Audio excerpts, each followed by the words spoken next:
Anybody else? What is the number of verse, Prabhuji? 328. 328. Tattvavidtu mahabhaho guna karma vibhagayo guna guneshu vartante iti mahatva na sajjate.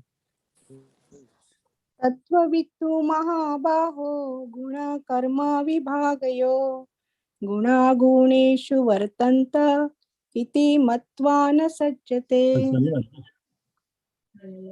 Good. Okay. Anybody else wants to chant, or I'll just move forward? Devotees can mute themselves. Devotees can mute themselves, please. Tattvavitu mahabaho guna karma vibhagayo guna ganeshu vartanta iti matva na sajjate. Good. We'll also see this audio and Tattvavittu mahabaho guna karma vibhagayo guna guneshu vartanta iti matva na sajjate. good. Tattvavit, the knower of the absolute truth. Two, but Mahabaho, O mighty armed one. Guna karma, of works under material influence. Vibhagayo, differences. Gunaha, senses. Guneshu, in sense gratification. Vartante, are being engaged. Iti, thus. Matva, thinking. Na, never. Sajjate, becomes attached. Translation purport by His Divine Grace, A.C. Bhaktivedanta Swami Prabhupada ki jai.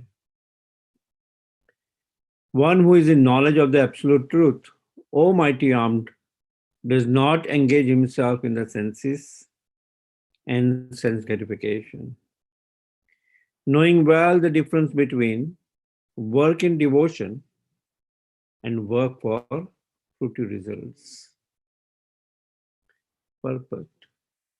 The knower of the absolute truth is convinced of his awkward position in material association. He knows that he is part and parcel of the Supreme Personality of Godhead, Krishna, and that his position should not be in the material creation. He knows his real identity as part and parcel of the Supreme, who is eternal bliss and knowledge. And he realizes that somehow or other he is entrapped in the material conception of life. In his pure state of existence, he is meant to detail his activities in devotional service to the Supreme Personality of Godhead, Krishna. He therefore engages himself in the activities of Krishna consciousness and becomes naturally unattached to the activities of the material senses, which are all circumstantial and temporary. He knows that his material condition of life is under the supreme control of the Lord. Consequently, he is not disturbed by all kinds of material reactions, which he considers to be the mercy of the Lord.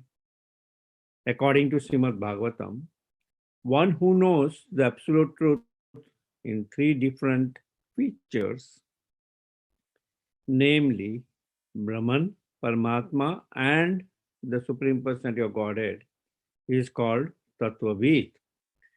For he knows also his own factual position in relationship with the Supreme. Om Agnanatimandasya Gyananjana Salakaya Yakshurmitanyena Tasmai Shri Guruve Namaha Shri Chaitanya Manabhistam Swapitam Yena Bhutale Swam Rupa Kadamahyam Dadati Swapadantikam Vandeham Shigara Sijita Padakamalam Sri Guru Vaishnavanscha Shri Rupam Sagrajata Sagana Raghunatha Vitam Tam Sajivam Sadvaitam Savadutam Pariyana Saitam Sri Krishna Chaitanya Devam Shri Radha Krishna Pradan Sahagana Lalita Sri Vishakha Vitamsha He Krishna Karuna Sindhu Dinabandhu Jagatpate Gopesha Gopika Kanta Radha Kanta Namastute Sapta Kanchana Gaurangi Radhe Vrindavaneshwari Rishabhanu Sute Devi Pranamami Hari Priye Vancha Kalpatarubhascha Kripa Sindhu Bhaivacha Patitanam Pavanebhyo Vaishnavebhyo Namo Namaha Jai Shri Krishna Chaitanya Prabhu Sri Advaita Gadadhar Sivasadi Gaura Bhakta Vrinda Hare Krishna Krishna Krishna Hare Hare Hare Rama Rama Rama Hare Hare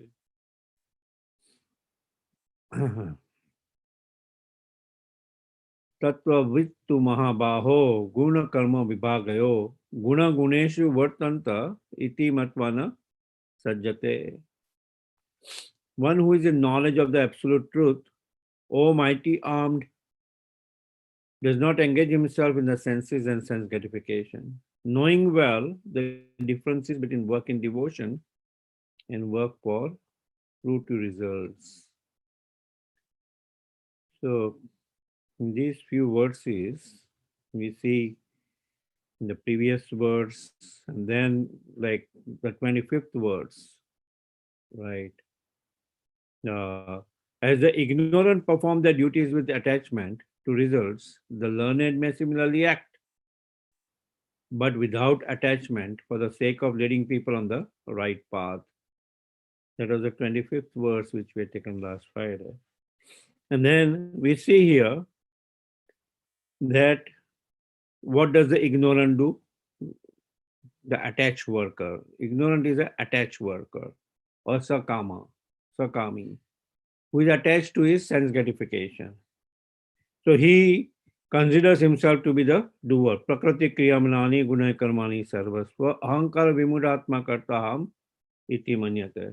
The spirit soul, bewildered by the influence of false ego, thinks himself to be the doer of activities that are in actuality carried out by the three modes of material nature.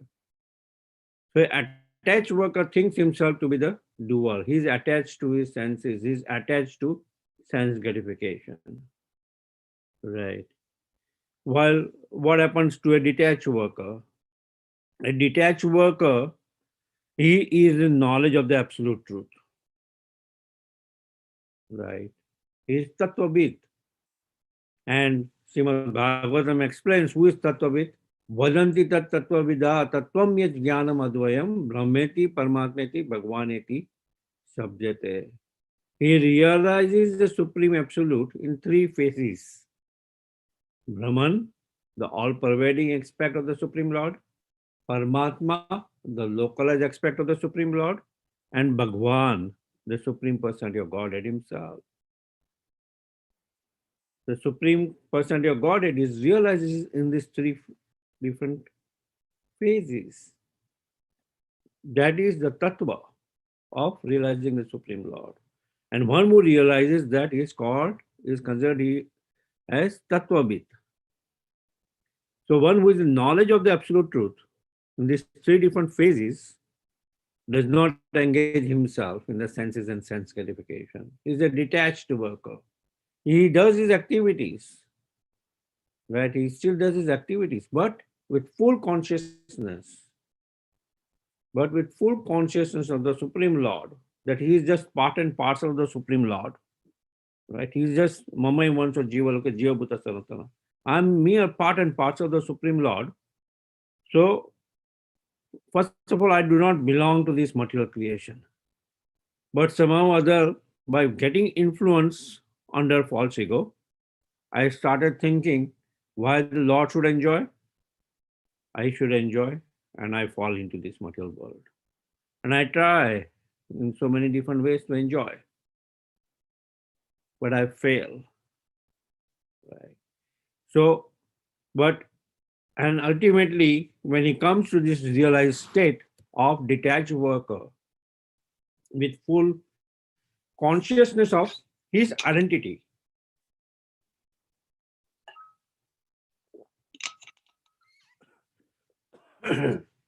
with full consciousness of his identity in relationship with the Supreme Lord, then he works only for the Supreme Lord. Or even if he's carrying out his activity, he details that activity in the service of the Supreme Personality of Godhead. And as a result, is not bound by the reactions of his activities, and that's why he's called as a detached worker. He's completely detached. He's not bound by the activity itself, neither is bound by the reactions of the activity. Right? So that's the difference between the working in devotion and working for fruity results. Attached worker and a detached worker. So let's see what are other things, right? First of all, what is his desire? When we summarize the previous words, which talks about the attached worker, Prakriti Kriyamanani Gunai Karmani Sarvasva Ahankara Vimudatmaha. Bewildered by the three modes of material nature, he thinks himself to be the doer. Though the activities are carried by the three modes of material nature, but he thinks himself to be the doer. Right. So, on the level of desire, he always desires that he is the lord of his senses, and always desires sense gratification. While a detached worker who is completely detached, who is realized of the Supreme Absolute, does not desire sense gratification. He is able to control the senses because he is dotaling the senses in the service of the Supreme Lord, who is the controller of senses, Rishikesha. Rishikesha, right? Rishikesha, Rishikena, Sevanam Bhakti Uttamam. Rishikena, Rishikesha, Sevanam Bhakti Uttamam. So here's on the second level, on the conviction side, the attached worker is convinced by false ego that he's a doer of everything. Prakriti Kriyamanani. Right? While the detached worker is convinced of his awkward position in this material world. That, oh, somehow or other, I have taken birth in this material world. Though I am the part and parcel of the Supreme Lord, I am now in this material, coming under the influence of material nature, or taken birth in this material world. My real position is Satchid Ananda, eternality, bliss, and knowledge. The Lord is Satchidananda, the real identity of a living entity, the soul, the characteristics of the soul is also Satchidananda, full of eternality, full of knowledge, full of bliss. Right? That's the real identity of the soul. The soul is infinitesimal, very minute. The Supreme Lord is infinite.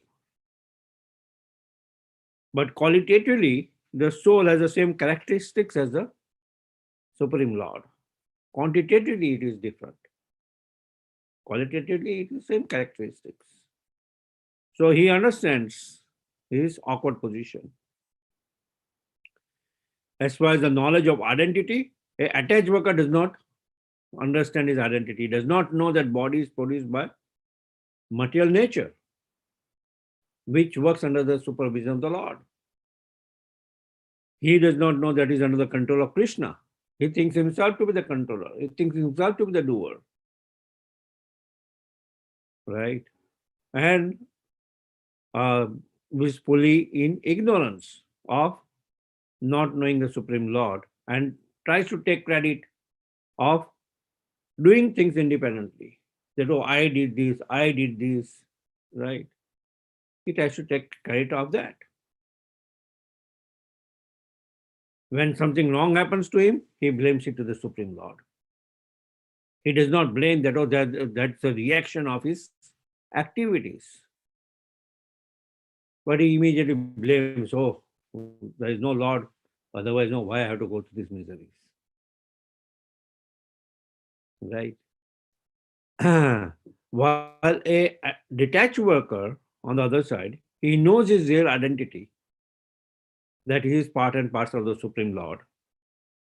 He knows that somehow or other is entrapped into this material conception of life.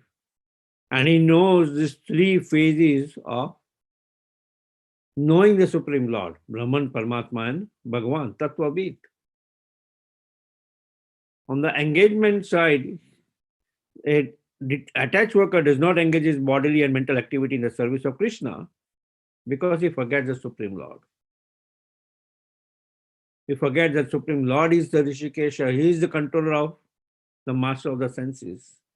But instead, uses his minute independence, minute free will to be absorbed in sense gratification. Right. But on the engagement side, a detached worker engages himself in the activities of Krishna consciousness. He engages himself in the activities of Krishna consciousness and gets unattached from the activities of material senses. Right? He does not come under the influence of the material senses, which are covered by the influence of the material nature. Right? These three modes of material nature entraps the attached worker. But a detached worker, with full consciousness of the Supreme Lord, right, does not get entrapped by these three modes of material nature. Right? And ultimately, what are the consequences? A attached worker forgets the Supreme Personality of Godhead, while a detached worker, knowing the consequences of knowledge, that is not disturbed by all kinds of material reactions and considers all reactions to be the mercy of the Lord. He considers all reactions. Whether good reaction comes, he gives credit to the Supreme Lord. Bad reaction comes, also, he's not disturbed. He's not perturbed. Right. While an attached worker, a good reaction comes, oh, that's because of all my endeavor. With all my endeavor, I became a director. With all my endeavor, I became this, I became that. I. Right? Influenced by the three modes of material nature. While a detached worker is not influenced by the three modes of material nature, he, in each and every step, he sees that as a mercy of the Supreme Lord. If he is going through a misery, oh, that is also the mercy of the Supreme Lord. If he goes through so-called happiness, oh, that is also because of the mercy of the Supreme Lord. In each and every step, he sees that as a mercy of the Supreme Lord. Well, attached worker, from that example, so nicely explained the other day by Hama Jagannath Prabhu, where a man was chased by an elephant and he climbs up a tree. Right. He climbs up a tree. Not knowing the elephant is trying, he engulfs the trunk of the tree and he is about to uproot the tree. Right. And a man slides himself onto a branch of a tree. And that branch on one side is being cut. by a black mouse and a white mouse. Continuously, they are scratching the wood of that particular branch. At any moment, that branch will fall, right? And he is attached to that branch. On one side, there's Supreme Lord calling him, but he is still attached to that branch. He's trying to save himself. At the bottom, he sees all these kinds of scorpions and snakes and trying to devour him. And if he falls down, waiting for him. And the top, he sees a beehive, and by some shaking of the branch, when he is trying to hold himself, the bees starts biting him. Right? In that moment of all these miseries, there is this trickling of honey from that honeycomb of the beehive, and that falls onto his tongue. And he is completely absorbed in that sense gratification that he forgets that any time the elephant will uproot the tree of his, uproot his life, uproot the entire tree, he will fall down, will die. He is oblivion of that fact. Why? Because now he's just thinking about the honey which he is tasting. So we are like that. We go through so many miseries, especially in current times. Nobody has to tell us that there's no misery in this world. At each and every moment, Bhagavatam says that from the very beginning. Padam padam yat vipadam. There's a that's from Padma Puran, that at each and every moment there is miseries. But we don't want to accept it. And now we see practically that at each and every moment there's misery. Right? But somehow or other, we get little bit of honey from some source, and then we kind of say, oh, there is no misery. Right? Like Yudhishthira Maharaj is asked this question, what is the most amazing thing? And Yudhishthira Maharaj is replying that the most amazing thing in this world, that at each and every moment we see a person dying, and we think that death is not going to come to us. United States of America, this current week, is having its flag at half-mast. Why? Because just through this COVID, it passed the number of 500,000 deaths. And at any time it can come to us, either through COVID or this disease or that disease, or we might just be resting at our home and something can fall, and that may be our last rest. But we think that is not going to come to us, and we are absorbed in that honey which is trickling from that honeycomb. That's attached worker, fully absorbed in sense gratification. Fully absorbed in sense gratification. Lord Indra, the Lord of Heaven, one time he was cursed to take birth as a hog. Right? And he came to the material world. He's in the material world. He came to the earth planet and he's enjoying as a hog. Right? There are all these wonderful refuse is coming in form of different kinds of palatable dishes, and he's enjoying. And then he's having all these piglets. He's enjoying. Oh, my family of piglets. So he is in such a pitiable condition, but he forgets his pitiable condition. Right. That Lord Brahma comes down and says, "Oh, your time is as for this curse is over. Now you can resume your activity back as the king of Lord of heavenly planet." But he said, "No, no, I'm all right here. I have this wonderful family. I have this, I have that. I'm enjoying. This is such a wonderful place." Right. So that's our situation of an attached worker. So the whole emphasis here is given to how we should become detached rather than attached. And how does that detachment come?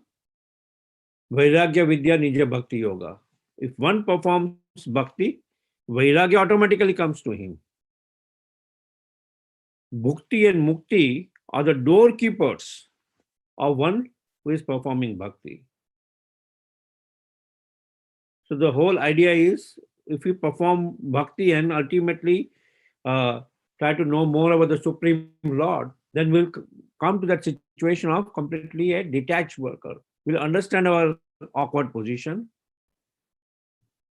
We will give up our sense gratification, which is bounding us in this material world, and try to use our senses in the service of the Supreme Lord. Right. Try to use our senses in the service of the Supreme Lord. The same senses a materialist will use for his sense enjoyment. A spiritualist will use the same senses in the service of the Lord. With his mind, he can think about the Supreme Lord. With his eyes, he can see the wonderful deities of the Supreme Lord. Right? With his tongue, he can glorify the Supreme Lord. He can taste prasad. With his nose, he can smell flowers offered to the Supreme Lord. With his ears, he can hear the wonderful names of the Supreme Lord. Right? With his legs, he can walk to the temple of the Supreme Lord. With his hands, he can do service for the Supreme Lord. Right? So each and every of our senses, we can engage in the service of the Supreme Lord. In the same senses, a materialist can engage in the service of himself. Right? In the service of himself. So that person hanging on the trunk of the tree where this mice, the black mice and the black red mice and the white mice is continuously uh, in form of day and night, he is reducing his lifespan. Death in the form of this elephant can uproot the tree of his life. Right. And at, at one side, the Supreme Lord is waiting for him to see him so that he can come back to him. He can serve him. Call out for help. Instead of calling out for help, he is becoming entrapped by this honey of this material desires, of this sense gratification. So that's the Supreme Lord is mentioning here about detached worker, that ultimately, O Mahabaho, O mighty Aman, performing activities in that particular consciousness of detached worker, in full consciousness of me. Fight this war for me. Not thinking about yourself.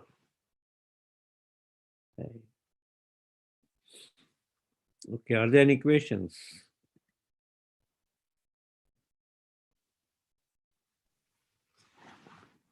Hare Krishna Prabhuji, Nandan Pranam, all glories to Shri. No, Ram. Hare Krishna. This wonderful story you were just narrating us. So I was just, like you pointed out, man was on a tree and the elephant was pulling out the trunk. So in your example, you also pointed out there was black and a white mouse, which were like Yeah, cutting the. So you all that symbolized looks like day and day night. and night. What are the other elements? I mean, or maybe you can refer me to this story wherever, in the Yeah, in, these are the black mice and the is representing day and night. so and what are the other elements symbolized like in the Uh, story? the scorpion are representing different kinds of miseries which a person goes through. Adi bhautika misery, adi daivika misery, right? Adhyatmika misery. Pagnomas, you have this miseries in form of different living entities. These bees suddenly with the movement is trying to beat him. That the misery is caused by other living entities, right? But though we are inflicted by so many miseries, the moment that honey we taste in form of sense gratification, right? The moment a flickering moment of that minute happiness, which we think is happiness, and as we taste it, and we see, oh, we get entrapped, right? We get entrapped. Is that all right, Punito? Yes, Prabhuji. Very mesmerizing. Yeah, I can, in the Nityam Bhagavata Sevi, I'll post the picture. It's a very nice picture. And send you all the what each and every of these elements also mean. Thank you. Yeah. Okay. Are there any other question? In that particular example, the elephant represents like Yamraj, basically death in the form of elephant, uprooting that entire tree means uprooting the entire life of a person. All. Yeah.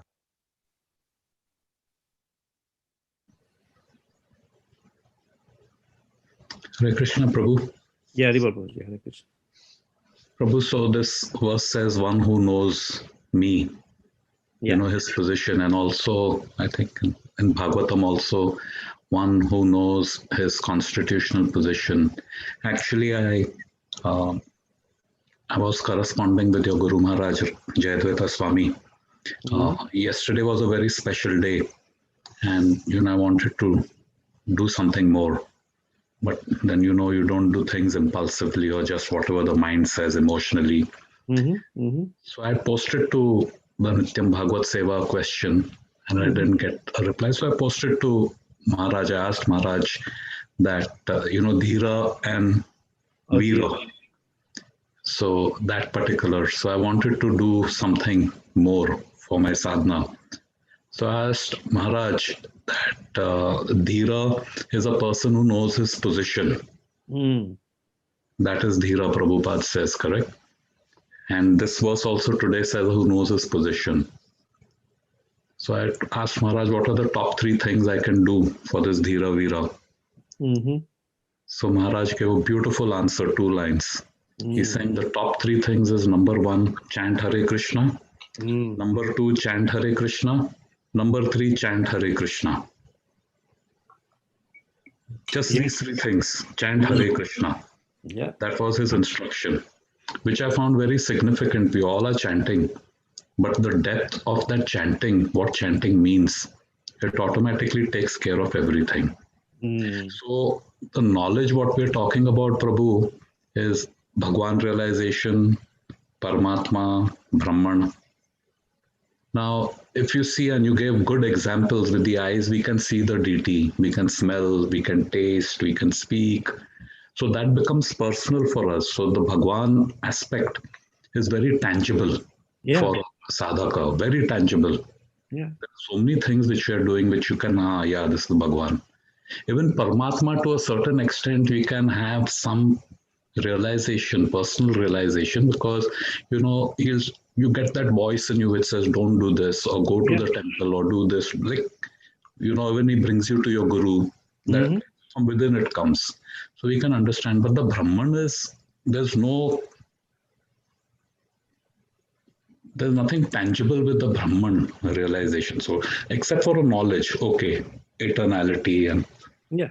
the question is there something for Brahman realization in your experience or other Vaishnavas? Or in one sense, it's not really important because you've gone to the source, Bhagwan. Mm. Directly, you have all the. Yeah. Yeah. So the very nice analogy which is given is of the sun, right? We have this localized aspect of the sun, which we see as the sun globe, right? Every day, if you see the eastern direction, eastern horizon, you will see the sunrise, right? So when we see that sun globe, that is a localized aspect of the sun. So that corresponds to the Paramatma, localized aspect of the sun. But then, how do we realize the sun? As you mentioned, how do we realize this Brahman as Bhagwan? The sun is realized in a way, oh, it is coming through my window, right? Is the sun coming through your window? No, the sun rays are coming through your window, right? So the sun rays is the all pervasive aspect of the sun globe, right? The sun rays is the all pervasive aspect of the sun globe.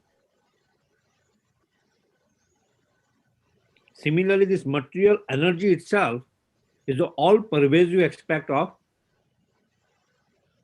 the Supreme Lord, right? So, gravity and all these other things we can consider to be the Brahman aspect. Yeah, everything comes from the Supreme Lord, right? He is present in each and everybody's heart as Paramatma. He is present in each and every atom, right? He is present in each and every atom, and in between the atom, he is present. So when we start seeing, almost like somebody asked Srila Prabhupada a question, oh, have you seen God? And Srila Prabhupada said, yes. Rasvam apsu kaunteya. When I taste water, that is the Supreme Lord. Prabhasmi sasi suryo. When I see the light of sasi suryo, moon and the sun, that is the Supreme Lord. The vibration which comes when I just chant Om, that is the Supreme Lord. The entire 10th chapter, Vibhuti Yoga, Lord is mentioning, I am this, I am that, I am that, I am that. Right. Ultimately, by that, what it means, who among the mountain, I am the Himalayas. These are all pervasive aspect of the Supreme Lord. How ultimately, these are examples given that how do we realize the Supreme Lord? That Lord is great. Right? We say Allah Akbar, Allah is great. Lord is great. So anything great which you can think of in a material conception, among the vastness, among water and the ocean. Because we cannot determine which is the other end of the ocean. Right? So anything great is a Supreme Lord. But that is all pervasive aspect of the Supreme Lord. Right. But beyond that is the localized aspect of the Supreme Lord from which things emanate. Like from the sun globe, sun rays are emanate. Now I can be just satisfied, sun globe and sun rays. But a sincere seeker would think of, sun globe, every day he rises in the eastern direction, every day he sets. What alarm clock does he keep? Somebody has to be the controller of that. right? So the controller is the sun god. And how does the sun god get his energy? By the Supreme Lord. He deputes him that, okay, your position is as the sun god. In Bhagavad Gita it says, so I have given this science to the Vivaswan, who is sun god. Right? So when we come to understanding the control of the sun god, what is his name? Vivaswan. Who are his sons? Yami is his daughter. Right? So then we know about his family, his activities, and all those kind of things. Similarly, that Bhagwan realization means, oh, what is his name? Krishna. Right? Then his pastimes, right? Which you don't get only from Paramatma. Oh, Paramatma, oh, he's sitting within each and everybody's heart. Okay. He's guiding me. Right? He's witnessing each and every of my activities. But personal relationship comes more from the Supreme Lord. Right. Oh, I want to offer Bhoga, I want to offer the best to the Supreme Lord, so that I can engage all my senses in the service of the Lord. That comes when we are interacting with the Supreme Lord, Bhagwan. A Ashtanga yogi, when he meditates using this eightfold yoga process, ultimately he will come to the realization that, oh, what I'm meditating, oh, these items, ultimately it comes from something which is within my heart. So ultimately it comes to Paramatma realization. After so much hardships which he goes through, Ashtanga yoga, yam, niyam, asan, pranayam, pratyahar, right? And ultimately samadhi. That samadhi stage he realizes Paramatma. Similarly, a jnani, now is a karma yogi, he performs his activity, but oh, where are these activities going to? So jnani, by his mental speculation, is kind of thinking, oh, is the result of the activity going to this? Oh, it may be going to this. So that's why some people will consider, oh, ocean is a Lord. Oh, this is Lord, that is Lord. Oh, so he, through his mental speculation, is thinking about neti, not this, not this, not this, not this. And ultimately, what does he come? He comes to that realization. The Lord is not material. Lord is spirit. Right? Aham Brahmasmi, I am a spirit soul. Lord is also Param Brahma. He comes to the Param Brahma's realization. Lord is spirit.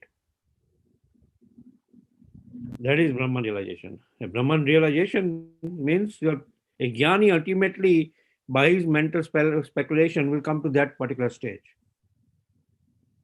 But he does not come to the Bhagavan realization. He will come to the Brahman realization.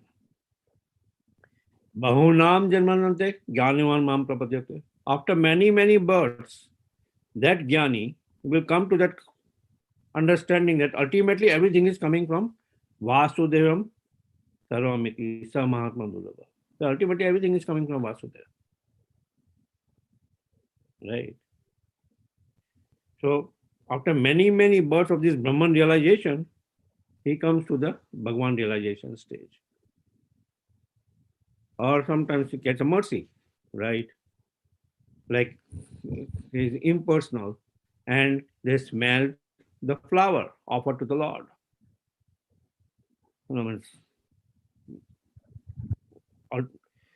The devotional service is performed. Or smelling the flower, he comes to God realization.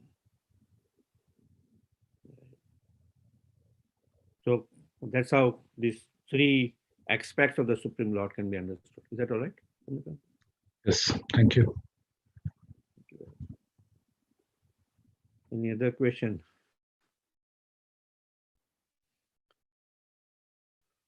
We can Mind up. Hare Krishna Prabhuji, Hari Yes, Bol. Jayprakash, go ahead. Yeah, I don't have a question related to today's discussion, Okay. but if time permits, I can ask the question. Okay, go ahead. Amritanand Prabhu, on last Sunday, your class that I was listening on YouTube, you mentioned about the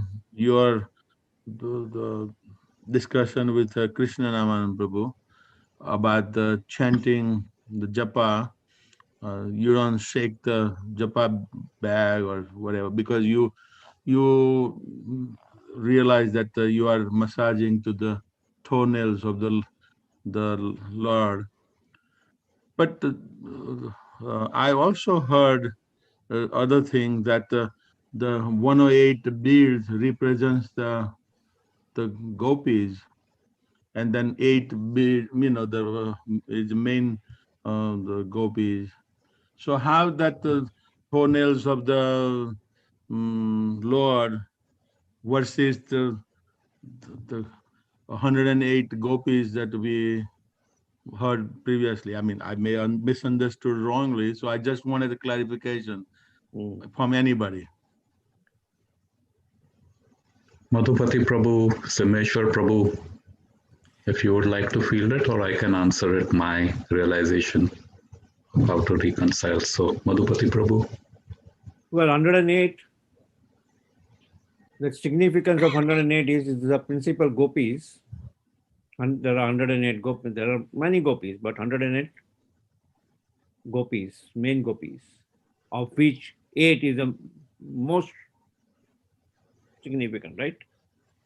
The names are there: Lalita, Visakha, Tunga Vidya, Ranga. So the Ashtasakhi temple which we have in Mayapur, Siddha Mayapur, principal gopis,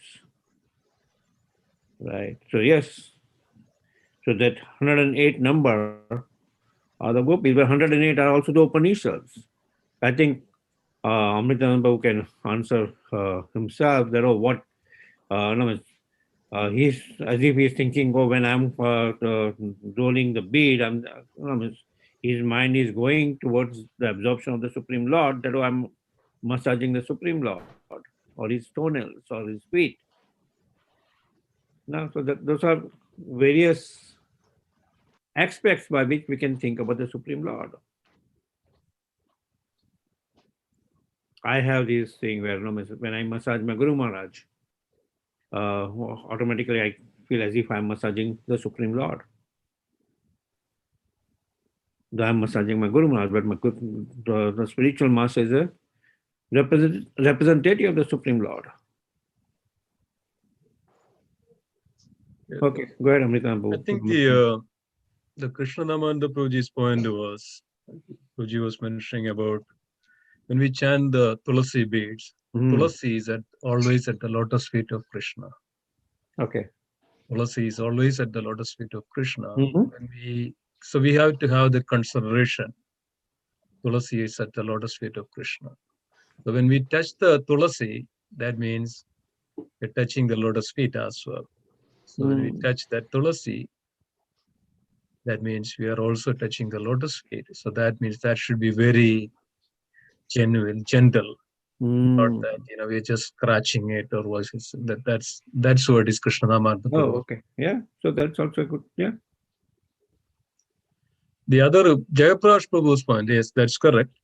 This is also there is also Krishna bead in the mala. So don't forget that as well. There are Krishna bead, that's the main bead. Around by 8 principal gopis, Ashtasakis, then 100, the foremost gopis. It's considered as, it's a mala. Mala is like considered as these gopis, and Krishna is in the middle. And it's that we are with the Krishna in that Leela of pastimes of Krishna in the middle and all the gopis around. And that's why we should not cross it says that why we don't cross the Krishna bead, because of Krishna is in the middle, we should not cross the Krishna. So we have to come there and then we have to turn back, go back in the chanting itself, then come back and back. like that. That's a mood of we are entering into the Vrindavan while chanting the gopis and the Krishna, and we are also part of that. Then we see that Krishna and gopis and 108 gopis, like that. That's higher state of bhava while chanting. Nityananda Prabhu, you want to add something? Yeah, Prabhu, the point which he had made, nicely explained by both of you, is personalization and not mechanical japa. So when we become conscious, the other was when Prabhupada has said, whose bead bag is crying on the door, Yeah. like we just keep it hanging. So when we think of it as a person, personalizing it. And the other thing which is very significant to me from this instruction is dasa dasa dasanudas. So it's because they're following in the footsteps, like you said, you're massaging Maharaj's feet, you think of Krishna. Directly you can't go to Krishna. There is a via medium. Yeah. And Tulsi Maharani is on the lotus feet. Then what about all the other gopis? In one sense, Tulsi Maharani is that embodiment, correct? That personalization. So also all the other beads, for me, is when there are the other beads also, they are also in contact with Krishna in some way or the other.